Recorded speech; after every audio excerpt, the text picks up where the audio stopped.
Good afternoon. My name is Silvio Gualdi, and I welcome you to this CMCC webinar. Today I'm here to act as a moderator of this webinar that will be held by Antonio Navarra, Dr. Antonio Navarra. Antonio Navarra is the president of the Euro-Mediterranean Center on Climate Change. And Antonio has graduated in physics in Bologna in 1980, and then returned to Italy after a PhD at the GFDL in Princeton. In addition to being president of CMCC, Antonio Navarra is also dirigente di ricerca at the National Institute of Geophysics and Volcanology, and an affiliate scientist at the National Center for Atmospheric Research in the US, and member of a scientific advisory committee of the Asian Pacific Center Climate Center in South Korea. His field of research is the investigation of the dynamical mechanisms that control climate on global scale, exploring both the mechanism underpinning the natural climate variability of the coupled ocean atmosphere system and the processes driving climate change. Finally, Antonio is a teacher in the Climate Change Science and Management PhD program at Ca' Foscari University in Venice. And during his career, he has published more than 100 articles in international peer-reviewed journals. He's also edited and written numerous professional books. Furthermore, he has published several popular books and shorter articles of broader interest in the general. Okay, so now before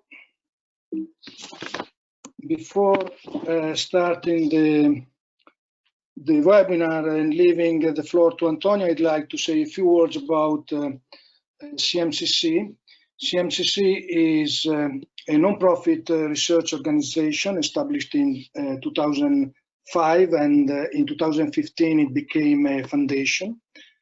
The mission of the center is briefly outlined in this slide. So our main mission is investigate and model the climate system and its interaction with society, to provide reliable, rigorous, and timely scientific results to stimulate sustainable growth, protect the environment, and develop science-driven adaptation and mitigation policies in a changing climate.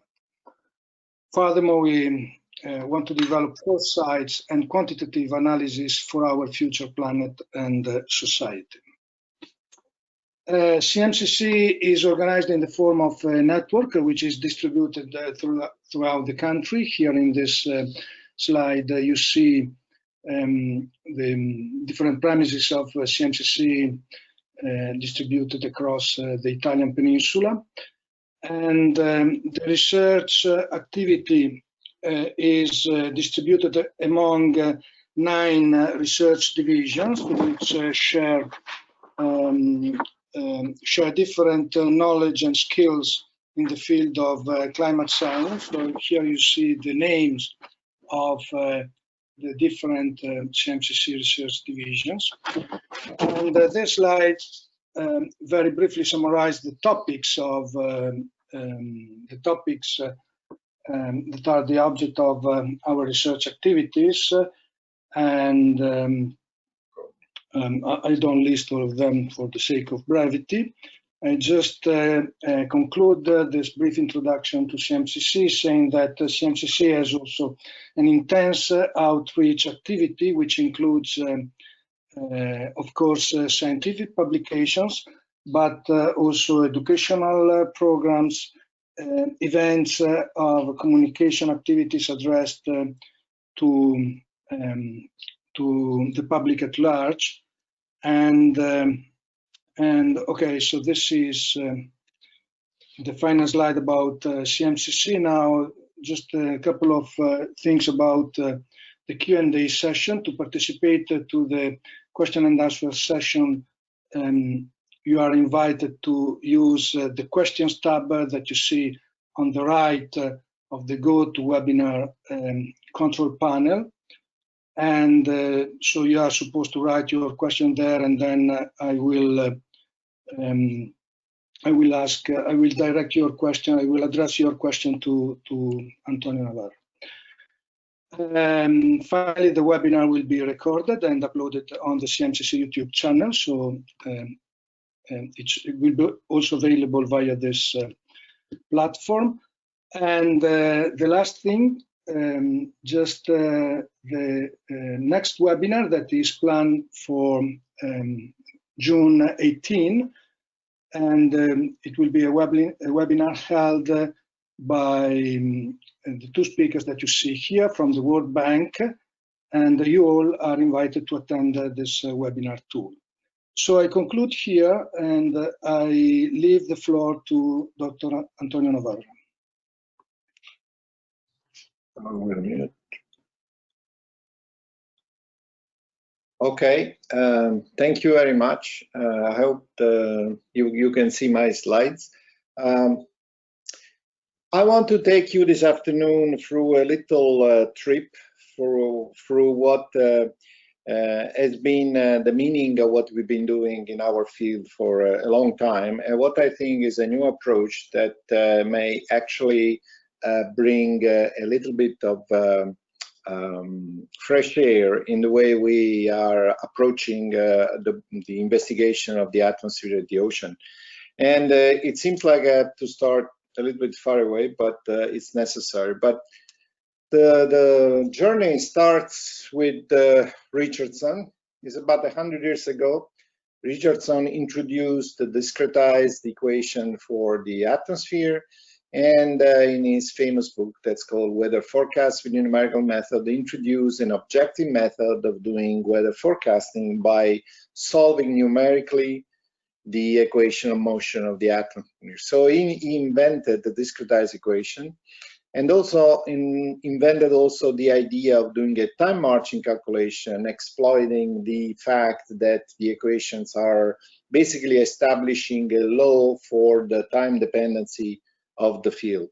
And from that idea, numerical forecast was born.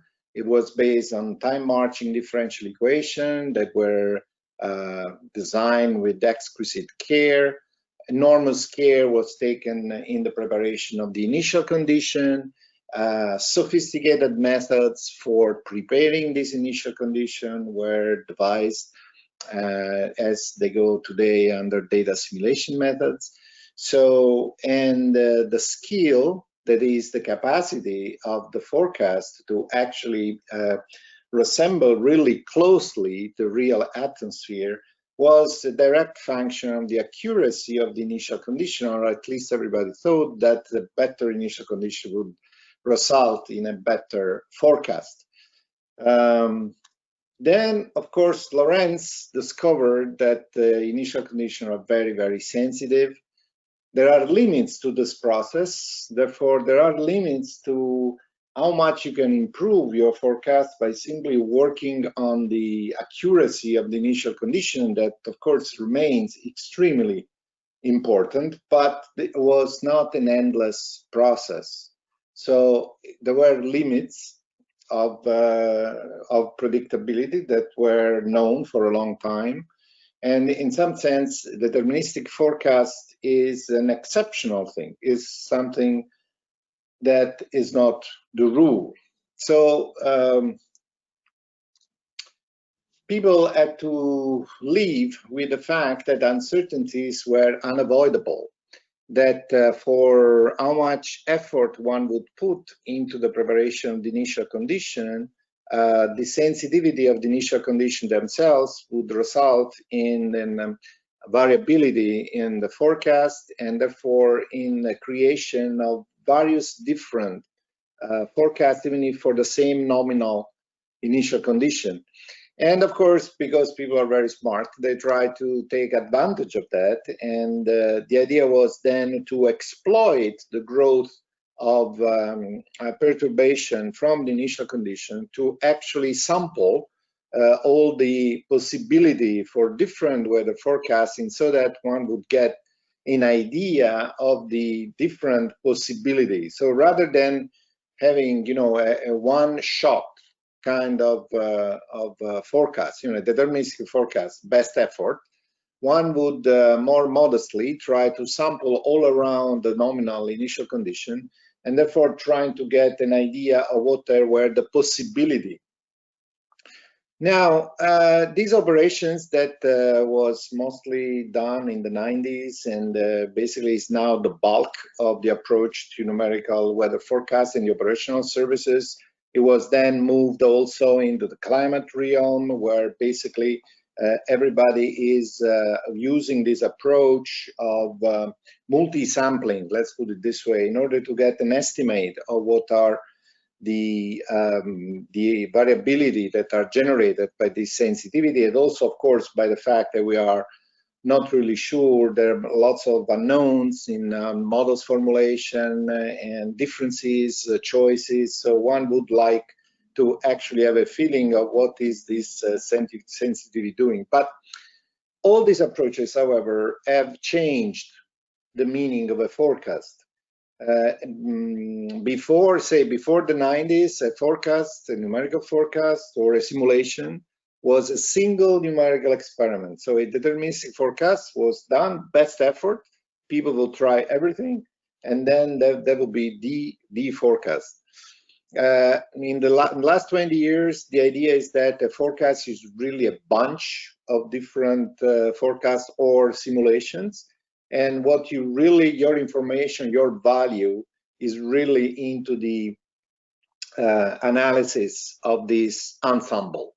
So the place of the numerical experiment, so to speak, has been taken by an ensemble of numerical experiments whose statistical property are where the information sits. Basically, we have moved from, in abstract terms, from a trajectory-based picture to an ensemble picture. So if I have to formalize what I just said in Word, basically we have moved from the conceptual picture on the left, where basically we try to start from some initial condition at time 0, and then be as close as possible to the trajectory of the real world through times big T. So that's the approach with the deterministic forecast, or if you want, a single simulations. Instead, we moved to the picture on the left, on the right, where we basically, for a given nominal initial condition, we're trying many cases because the evolution will be different, and therefore from these different trajectories, we will get a different evolution, and it is the property of these ensembles that then provides the information. So it looks like a small thing, but it's a big conceptual jump, because we're moving from a trajectory view in which we're trying to stay as close as possible to the time evolution of a single variable or a vector of variables, to a situation in which what matters is the distribution of these variables and how the distribution is changing in time. So basically, we're moving from a deterministic picture to a probabilistic picture, where what matters is the probability distribution of the variables of interest. So conceptually is a big jump, but of course it's very difficult, because this happens in many other fields in science, but in our particular case, we don't have much choice. We don't really have access to the probability distribution of our variables, and therefore our ensembles are a sort of crude Monte Carlo approach, where we are basically trying to sample the probability distribution by doing brute force approaches of the sampling. So that's what we're doing. So when we are doing ensemble forecast. When we're doing ensembles of climate simulation, we're basically doing a crude Monte Carlo experiments where in the end, the final objective is the probability distribution. This also means that, of course, the trajectory view is very local, because it's really looking at how the point in the variables, let's call it like a big vector X, how this vector of variables could be the wind, the temperature, and so on. They evolve in time. But of course, there is another view, and the view is that there are functions of these variables. They are also evolving in time. And then the question is how these functions are evolving in time while the underlying state space is moving. So in you may visualize the situation like this: as the wind, the temperature, the pressure is evolving in time, functions of these variables are also evolving in time. So one could ask how the functions are actually evolving in time. That's a legitimate question, and that's what brought Koopman in 1930s to actually analyze this issue. Well, first of all, he called the function of the state, so the function of the temperature, of the wind, and so on, he called them observables, but that's just a detail. Well, oh, by the way, the state vector itself, so the wind, the temperature, and so on, themselves are observables because they're simply very simple functions. So basically, everything is in there. And Koopman wrote a couple of papers. The first one was written together with John von Neumann. Well, he basically tried to understand what are the laws that regulates the evolution of a function as the underlying state space is moving. And it's very interesting that in one of his papers, he writes that we will show that under this hypothesis, that's what he was writing in this paper, all the initially observed properties of the system are obliterated by the lapse of time. The method of elementary mechanics of computing the final from the initial state must be replaced by the methods of theory of probability.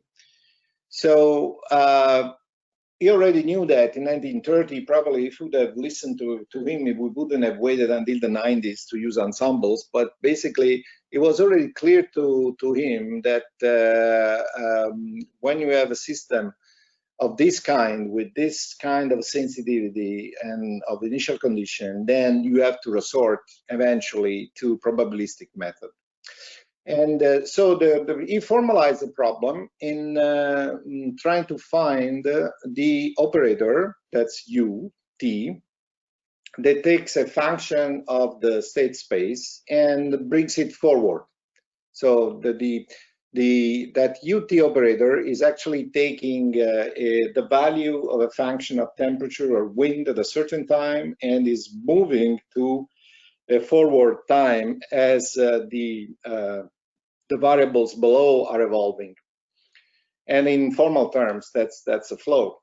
So the flow is basically the equation of motion in the atmosphere. They're moving the state variable from time 0 to time t, but then the functions of these variables are moving according to this u.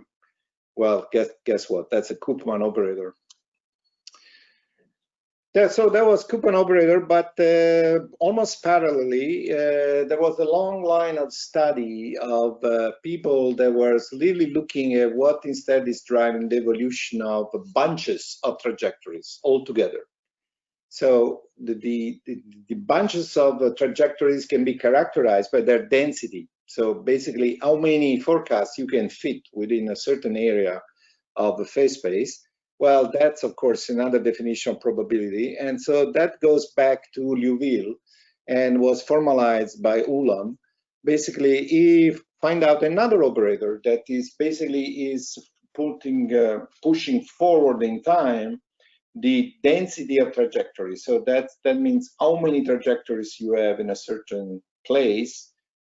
That, of course, is another way of saying the probability distribution of those trajectories. And that's a formal definition. This is an operator that's known as the Perron-Frobenius operator. This is the one that instead is pushing forward the probability distribution. Now, this is all very nice and very clean, and all these papers were basically ignored. There were a number of key results. These are still abstract results. In the 90s, people showed that the Koopman and the Frobenius operator are adjoint of each other. So they basically carry the same information. And that's why they're now called collectively transfer operator. So what this means, it means that if in the trajectory picture, we're really looking at the evolution of single trajectory, in the Koopman picture, we're looking at the property of the transfer operator, but because a transfer operator are connected one-to-one with the dynamical system, with the evolution of the state variables below, they contain the same information. So you can either characterize a system by their trajectory evolution or by the property of the transfer operator. And let's see if I have it here. And the one thing that we have to realize at this point is that these operators are linear. So it doesn't matter how complex is the laws that is dictating the evolution of the state space of the variables, their Koopman and transfer operator are linear. So this means that I can take the equation of motion in the atmosphere as complex as they are, but then the operator that is bringing functions of these variables from one time to the other is a linear operator, and therefore can be analyzed using a linear operator technique that are very, very well established. Just because you don't think that you have a free lunch, there is a price to be paid. And the price to be paid is that these are operators in infinite space, even if the state space may be finite. So even if you have one dimension system evolving, their Koopman and Frobenius Perron operators are actually living in an infinite dimensional space, but you know, that's not too much because they're adjoint one to the other. So basically the characteristic of the spaces in which they're acting are linked by this relation, the adjoint relation of norm spaces, of the LP spaces. In particular, you can choose that one of the space is in a Hilbert space. In that case, P is equal to 2, then Q is equal to 2. And so both the space in which the Koopman operator acts and the space in which the Perron-Frobenius operator acts have an Hilbert space structure. That means you can make scalar products, you can do projection, and everything is very nice.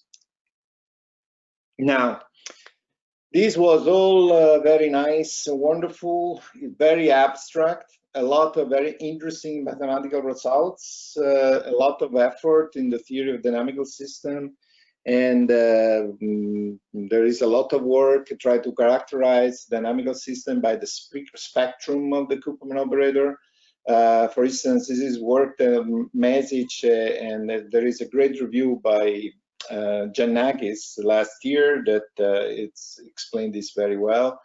But if you compute the spectrum of the Koopman operator and you put it here, for instance, in the complex plane, you can actually see the characteristic of the system immediately. For instance, if the eigenvalue of the Koopman operator are all complex, and so they have zero real part, the system is ergodic. And there is no, final asymptotic probability distribution to which is sort of asymptotically going. On the other hand, if you look on the left and you have a negative real part, and then the system is distributive, and the real part of this eigenvalue eventually will be connected to Lyapunov exponent. So this is simply because the property of the Koopman operator are completely defining the property of the underlying evolution system of the state space. So a lot of work to characterize this, and of course this works very well if you have one or two variables. And so, as I said, lots of interesting stuff. So the question that I'm sure you're thinking at this point is, what this has anything to do with us? You know, in one dimension, everything works. Our cases are usually complex and highly dimensional. So what this has anything to do? Well, this is providing the conceptual context, because about 20 years ago, 15 years ago, we had another development. And the development was that a number of papers in recent years have shown that we can actually estimate this operator from data. And this is done by using the dynamical mode decomposition that, well, let's go for order. The dynamical mode decomposition is something that we know very well. In the meteorology are known as LIM, linear inverse model. And basically what you do is that you assume that you have a series of data. These are a time series of data, that these are vectors, could be vectors of arbitrary length, maybe those may be monthly means, say of SST, and those are a time series of monthly mean.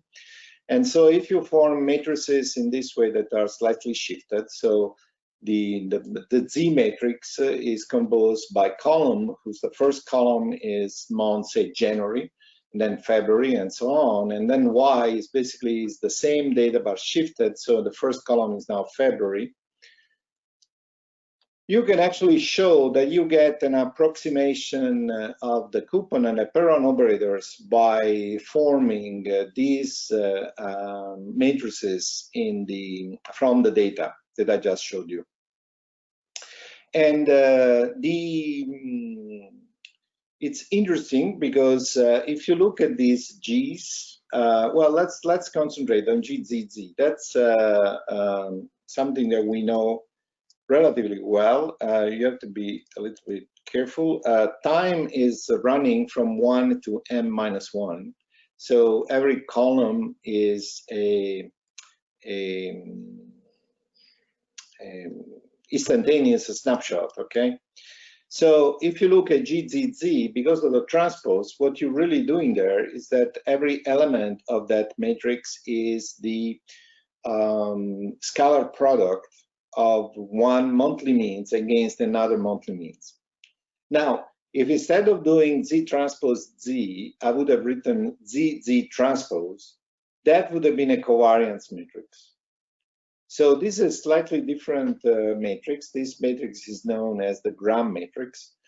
But interestingly, these have very interesting properties, and in fact, they have the same information content of the covariance matrix. So what we are looking here are covariance. Basically, we're looking at covariances and the cross covariances shifted in time. So until now, if we use straight covariances as I've written here, we basically are getting lim. And as I said, that's a Gram matrix. The Gram matrix is the scalar product of all those monthly means that I showed you before. And the jump forward was shown. Now the question is, I get approximation of the transfer operator with these calculations. The question is, how good is that approximation? Well, it turns out that if you use the scalar product that I just showed you, the approximation is not fantastic. We will get in a moment why that's the case.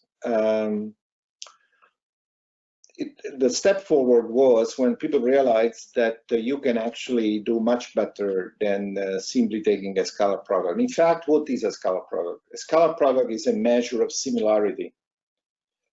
in a way, is a linear measure of similarity. But if you generalize this idea and you say, well, I want to use different kind of similarities, then you suddenly have a much wider world. And so you might think, well, maybe I can compose my gram matrix instead of taking a scalar product Z1, Z1 with other functions that will use Z1, Z1 and get me a similarity measures. Of course, I'm simplifying very much. These have been formalized in what people call the kernel approach that was pushed very much by Bernard Scholkopf. And what does a kernel? Well, a kernel, as I said, is an arbitrary function that introduce different similarity measures between two vectors, so two monthly means. So instead of taking a scalar product of x and y, it takes the scalar product of some transformed x and y with an arbitrary function that can be highly nonlinear. So basically, you look on the right, what we do is that we take our variables and then we lift them into another, if you want, space where they are transformed through this nonlinear transformation. And turns out, if that the nonlinear transformation are chosen carefully, then these similarity function that are now known as kernels have all sorts of nice properties. And the thing that you are trying to analyze in the state space may become simpler when you move them to the lifted space that technically is known as a reproducible kernel Hilbert space, RKHS.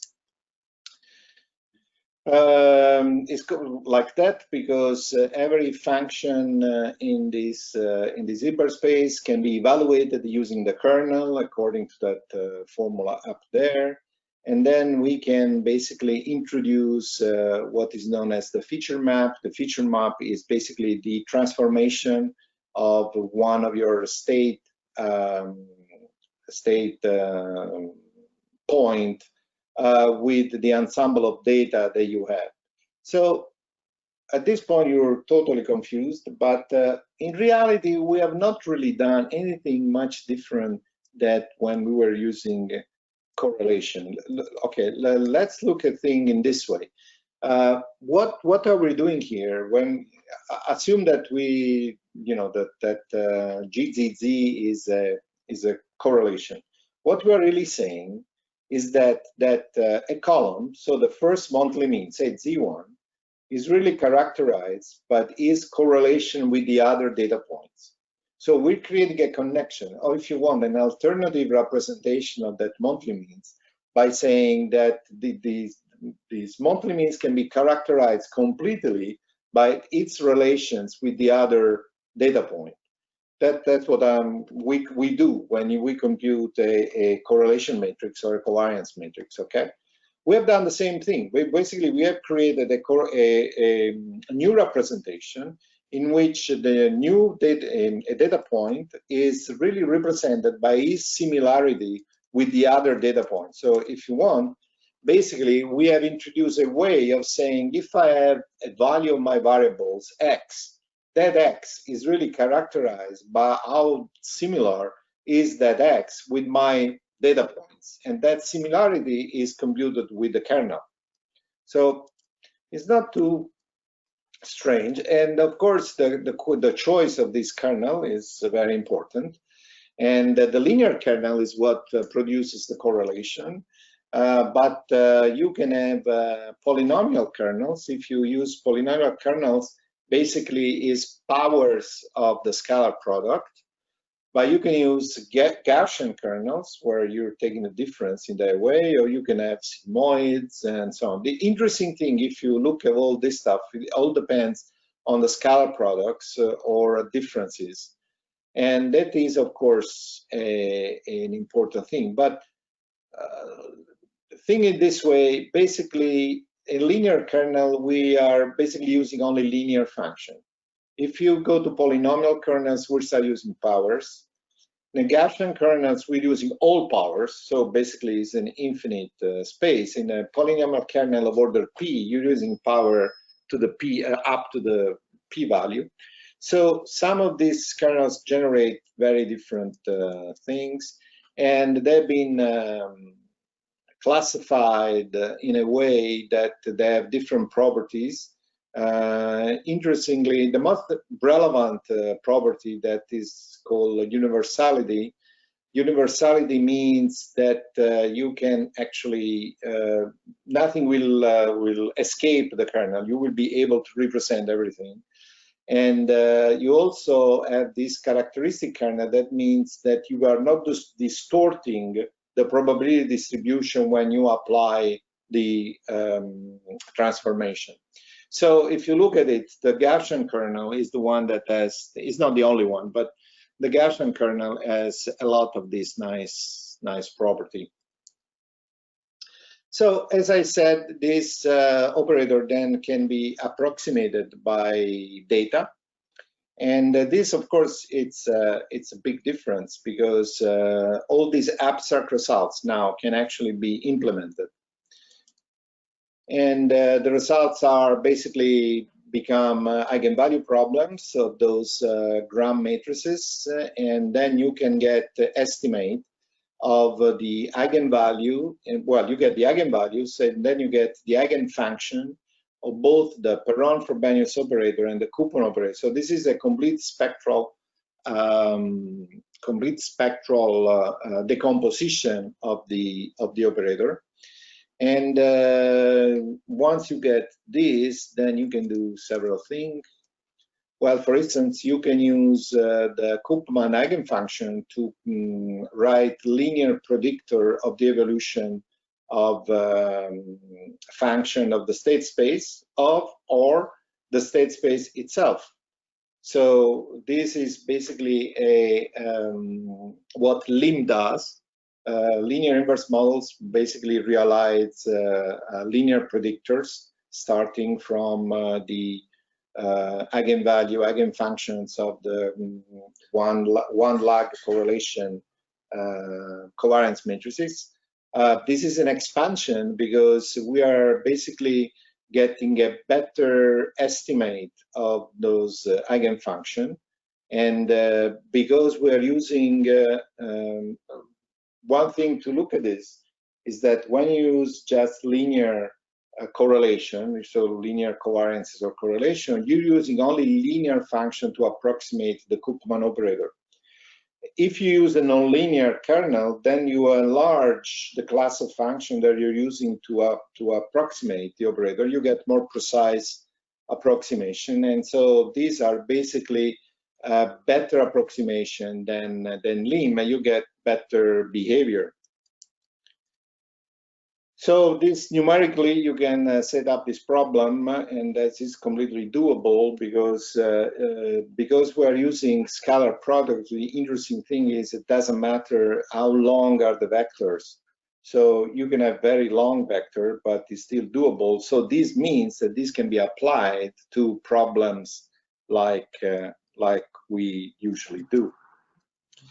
You can do the same with the probability density evolution, because that is constructed with the eigenfunctions of the Perron operator, that is the adjoint of the Koopman operator. So basically you can find the estimate, an empirical estimate of the evolution law of the probability distribution.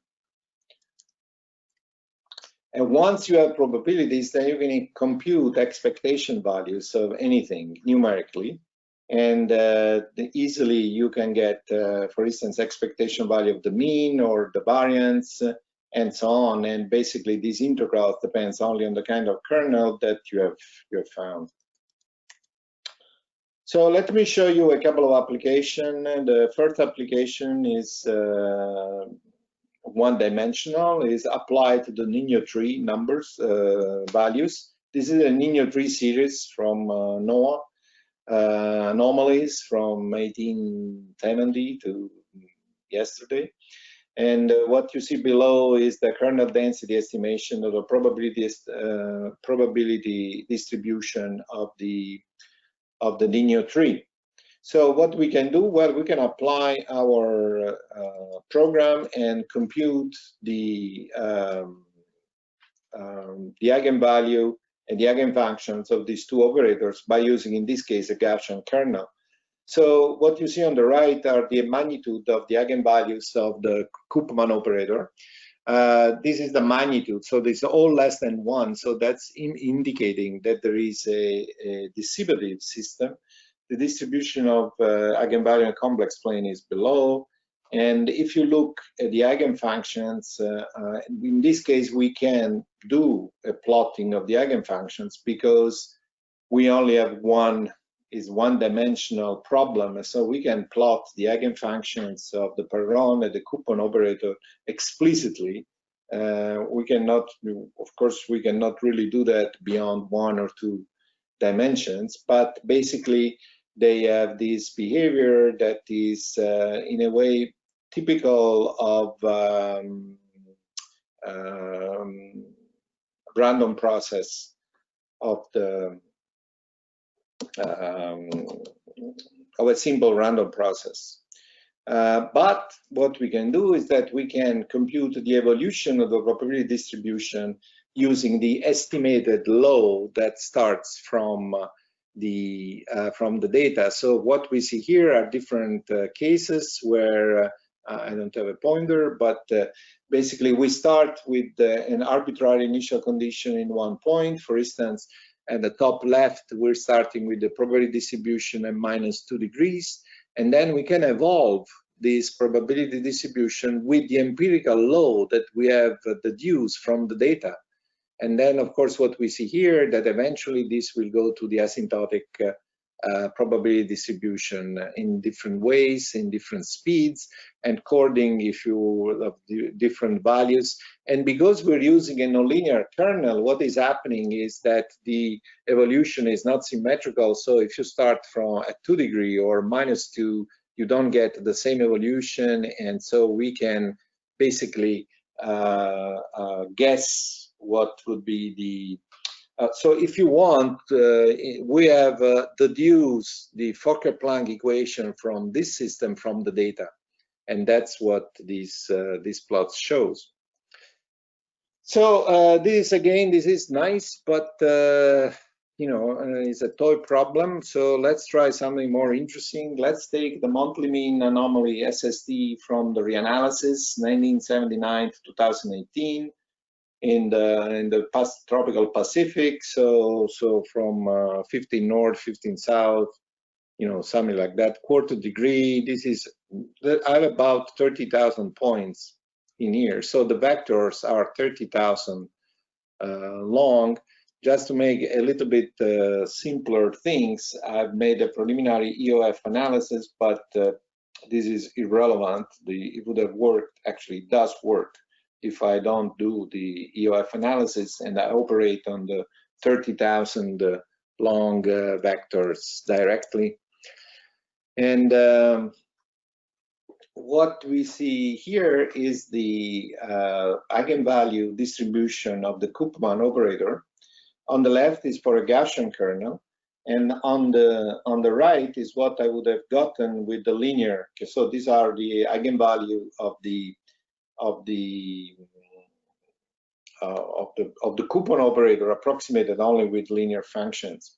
Now that's the one on the left is what we expect from this in this case. They're all concentrated around the circle of length 1. This means that this system is much less distributive than the other. Is basically almost ergodic. It would be perfectly ergodic if I wouldn't have those eigenvalues that are inside the circle. Those are you know, negative eigenvalues.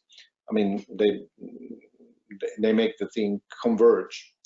But you can see that it's much less distributive than the other one. And now I cannot really plot the eigenfunctions. The eigenfunctions are existing in a space that has too many dimensions to actually being able to plot. What I can plot is the value of that eigenfunctions on my data points. So this is the eigenvalue. The eigenfunctions here have been ordered by their period. So the period is getting shorter and shorter. There is one eigenvalue that is stable, and then slowly there are, eigenfunction, and then there are eigenfunction of increasing periods. And what you see here are the value of the eigenfunctions that they take at every data points.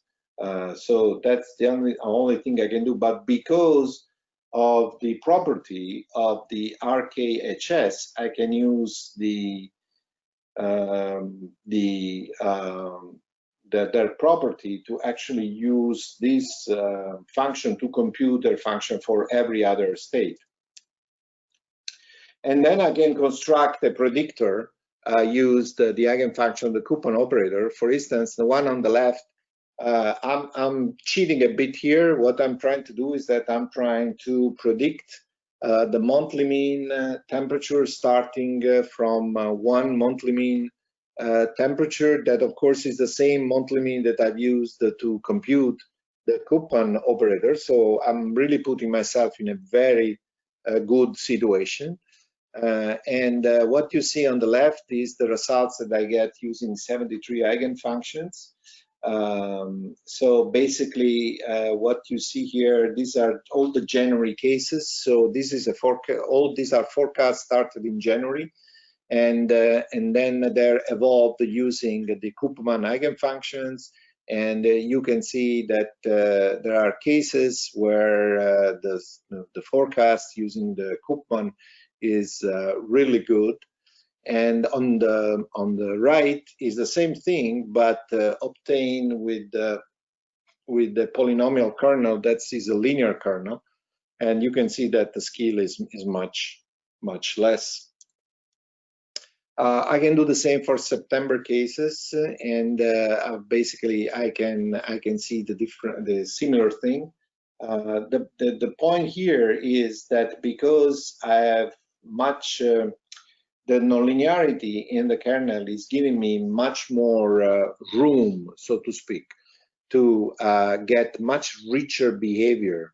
And so the predictor has more freedom to follow the actual evolution. So basically I get a better fit. So that's what I can see.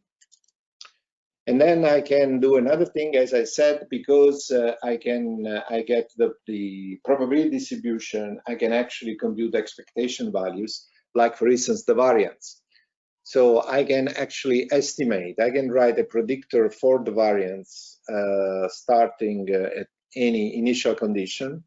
That would be the spread. That would be something that in order to get this, I have to run 50-member ensembles and then do the spread. But in this way, I get directly the value of the spread. What we see here is the ratio of the variance at month 3 and 6 with respect to the initial variance. So depending on the case, there are cases in which the variance increases from month 3 to 6. There are cases in which the variance decreases between month 3 and 6. So there is a lot of difference both in January and September, but the bottom line here is that if you give me an initial condition, I can make a forecast for the variance at next month into the future. And I can also produce a geographical map of the variance because I can compute that from my expectation value, always using the probabilities, the eigenvalues of the Perron operator. So what you see here is the same ratio of variance with respect to initial variance. For instance, at the top, you can see the point-by-point ratio of variance in March 1983 with respect to initial variance starting in January 1983. So in that case, variance was increasing in the West Pacific, decreasing in the East, and that was at month 3. But if you go to month 6, so that's in June, the variance has decreased almost everywhere, indicating that if I had made a ensemble forecast, the ensemble would have been much tighter for this case than in the East Pacific than in the West. On the other hand, if I take another year, so that's happen to be the following year, January 84, in this case, the variance keep increasing, and soon in this Pacific have more than 70% more variance with respect to the initial condition after 6 months. So this is giving you an idea of the variability and of the richness of behavior that these methods will give you. So what can we conclude? Well, first thing is it's possible to estimate the transfer operator from our data. And from our data, I mean complex, multidimensional data, highly multidimensional data. We can get meaningful results from that. We can actually construct linear predictors based on this nonlinear approximation. And of course, there is a lot of work to be done here. This is a very initial step. I mean, these predictors must be perfected. I mean, there are many things. For instance, we still have to find out what is the most sensible way of selecting the eigenfunctions to use for the predictor. What is the best strategy? If you have to use the one based on the periods and frequency like I did, or maybe you have to use some other criteria. There is a lot of work that remains to be done. The third thing is that this will give you a shot at looking at the probability distribution directly, rather than have to resort to brute force approach by doing, rude Monte Carlo methods. So we can actually look at the variance evolution directly. And I think this is very, very promising. And I feel there is a lot of interesting work that can be done here. Thank you.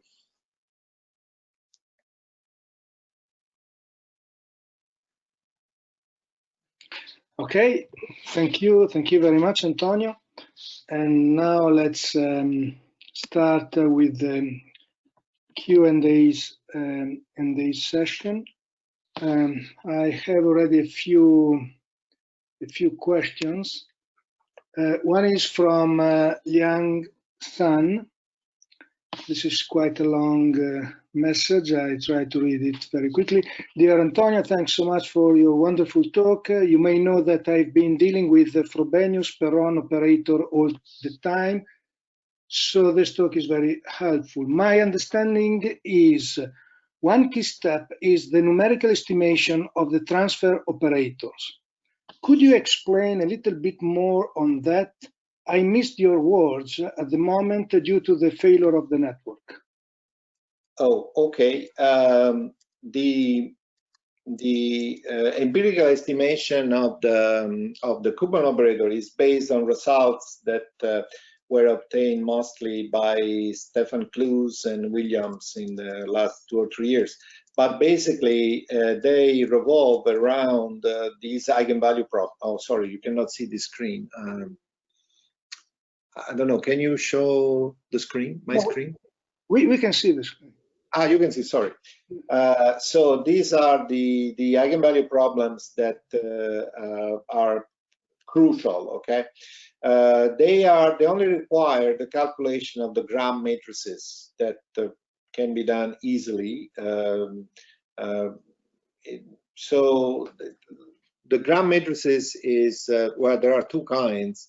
One is GZZ, that is this. That is if. Okay, sorry. Okay.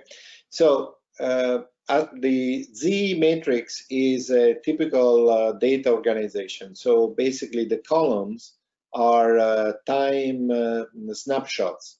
So basically that's January 1982, and then Z2 is February, January 82, and then you have the entire data set that you have. Then the Y data, the matrix, is the same data but shifted 1 column. So that's required because then when you do this cross correlation Z-Y, then you basically be comparing 1 with 2. So it's like a one lag kind of matrix. So by arranging the data in this way, then you are able then to solve these eigenvalue problems that will give you the eigenfunctions and the eigenvalue of both the Perron operator and the Koopman operator, and then you can use them to do what I've done, basically. Okay, then there is a question from Jinsong von Storch. The question is there a link between Perron-Frobenius operator and the Fokker-Planck operator? Oh, absolutely so. The Perron operator and the Koopman operator have infinitesimal generators. Those infinitesimal generators are the Kolmogorov equations.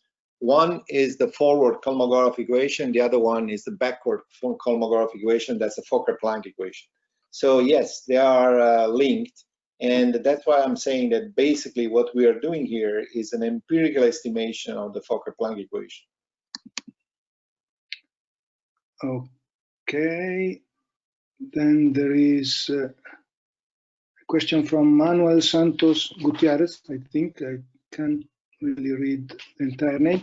The question is, projecting the phase space introduces memory and provokes the loss of semi-group property of the Koopman operator.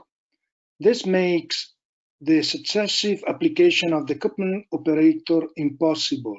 How do you quantify the error introduced?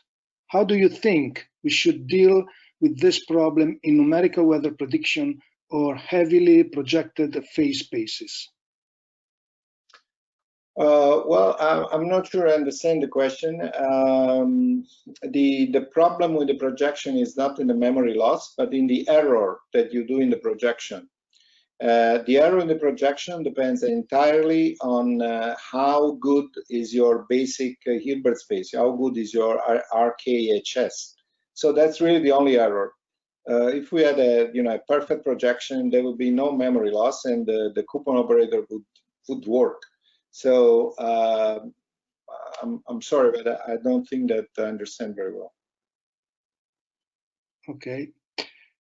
Then there is a question from Marino Gatto, who asks, shouldn't you assume that the system is observable? And then there is a follow-up, I think, to this question, which is, I'm not a climatologist, but I'm rather familiar with dynamical systems. How does all this have to do with nonlinear analysis? Oh, this have everything to do with nonlinear analysis. There are a large body of results that connects the property of the spectrum of this operator with the traditional concept of nonlinear analysis, like invariance points and in the invariant surfaces and so on. So that's part of the body that basically is showing that you have really two alternative views. You can view a dynamical system from this traditional sort of trajectory view, or you can use functional methods and use this operator approach to try to look at the dynamical system in this way. So there are lots of results that connects them. The Janakis review is a very good place to look at it. Okay, so there is another follow-up again from Marino Gatto, which is, the question is, does this apply to all dynamical systems or just the fluidodynamics? I think that you just answered this question. No, it's completely general, and the application goes from management of power system in buildings to fluid dynamics to all sorts. I think the power is, the weakness is very abstract, but once you find a way of making the method empirical, then the abstractness becomes generality, and then you can use it in a lot of different applications. Then there is a question from Gabriele Messori. Can we use this to evaluate the spread provided by ensemble systems? Well, that's what I did. I think so. Of course, what we need to do is that we need to put it in, these are basically examples. So we have to put it in a real case. So it requires more work, but I think that all the machinery is there. Okay, so I think it's 1 minute past 4, so more than 1 hour. I think that we have finished our time, and if there are no other urgent questions, I would conclude the webinar of today here. Of course, in case someone in the audience wants to ask more questions, is invited to write an email to Dr. Antonio Navarra. And okay, so thank you, Antonio. Bye-bye. Thank you to all the attendees, and see you at the next CMCC webinar.